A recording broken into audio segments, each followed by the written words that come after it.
দরজায় কড়া নাড়ছে বসন্ত আর বিশ্ব ভালোবাসা দিবস।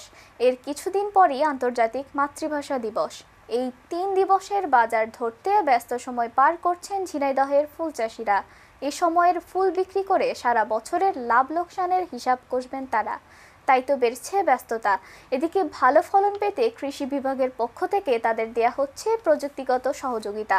ঝিনাইদহ থেকে জেলা প্রতিনিধির পাঠানো তথ্যচিত্রের ডেস্ক রিপোর্ট।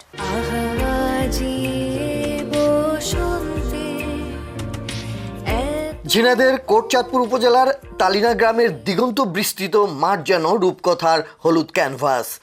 যতদূর চোখ যায় শত শত বিঘা জমি জুড়ে রোদে ঝিলমিল করছে হলুদ গাঁদা ফুলের উজ্জ্বলতা। সবুজ পাতার ফাঁক দিয়ে মাথা তুলে থাকা ফুলগুলো যেন মেতে উঠেছে সৌন্দর্যের প্রতিযোগিতায়। একইভাবে জেলার কালীগঞ্জ, মহেশপুর ও সদর উপজেলার বিভিন্ন গ্রামের মাঠ জুড়ে শোভা পাচ্ছে গোলাপ, গ্লাডিওলাস, জারবেরা ও রজনীগন্ধা সহ নানা রঙের ফুল। এসব মাঠে ভালো ফলন ও কুঁড়ি ধরে রাখতে চলছে পরিচর্যা। কোথাও কীটনাশকের স্প্রে, আবার কোথাও আগাছা দমনে ব্যস্ত কৃষকরা। ফুল মাঠে আছে, যদি দাম হয় ফুলের তাহলে লাভবান হতে পারবো, আর যদি দাম না হয় তাহলে চাষি বলেছে সবার বেলাইন। আমাদের এই চাষি যদি ফুল যদি না তৈরি করে, যদি ক্ষতিগ্রস্ত হয়, যে দাম পাচ্ছি, কিছুদিন আগে আমাদের দাম কিন্তু খুবই কম ছিল, সীমিত ছিল, আমরা কিন্তু ফুল ফেলেও দিয়েছি।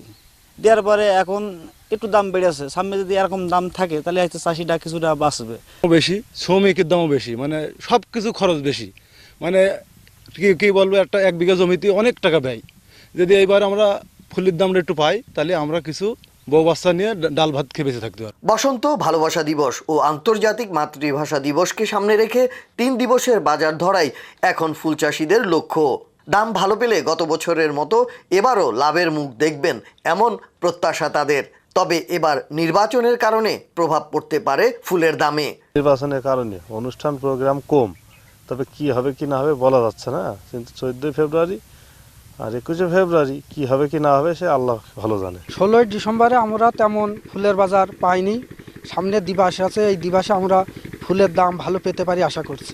আমরা ফুল চাষিরা সরকার যাতে আমাদের একটু অনুদান দিত, আমাদের দিকে সুনজর তাকাইতো, তাহলে আমরা সবাই ফুল চাষিতে একটু বাঁচতাম। প্লাস্টিক ফুলের জন্য আমাদের কাঁচা ফুলটা অনেক ক্ষতিগ্রস্ত হচ্ছে। এর কারণে সরকারের উদ্যোগ নেওয়া যে প্লাস্টিক ফুল আমদানি করা যাবে না, এটা আমাদের সরকারের কাছে জোর দাবি। এদিকে ফুল চাষ ও সংরক্ষণে চাষিদের প্রযুক্তিগত নানা পরামর্শ দেওয়া হচ্ছে বলে জানান এই কৃষি কর্মকর্তা। ঝিনাইদহ জেলায় 398 হেক্টর জমিতে ফুল চাষ হয়ে থাকে। এই জেলার মাটি উঁচু এবং মাঝারি উঁচু বলে এখানে ফুল এবং ফলের জন্য উপযোগী। আমরা ফুল চাষের বিষয়ে কৃষকদেরকে কারিগরি পরামর্শ প্রদান করছি। আমরা বিভিন্ন বিষয়ে তাদের মাঠ দিবস এবং প্রশিক্ষণের মাধ্যমে আমরা তাদেরকে পরামর্শ প্রদান করে থাকি যেন ফুলের গুণগত মান ভালো হয় এবং কৃষকরা যেন লাভবান হতে পারে, সে বিষয়ে আমরা পরামর্শ প্রদান করে থাকি। জেলা কৃষি সম্প্রসারণ অধিদপ্তরে দেওয়া তথ্য মতে চলতি বছর জেলার 6 উপজেলায় 398 হেক্টর জমিতে আবাদ করা হয়েছে নানা জাতের ফুল, যা বিক্রি করে আয় হবে প্রায় 3 কোটি টাকা। News desk, channel TT, Dhaka.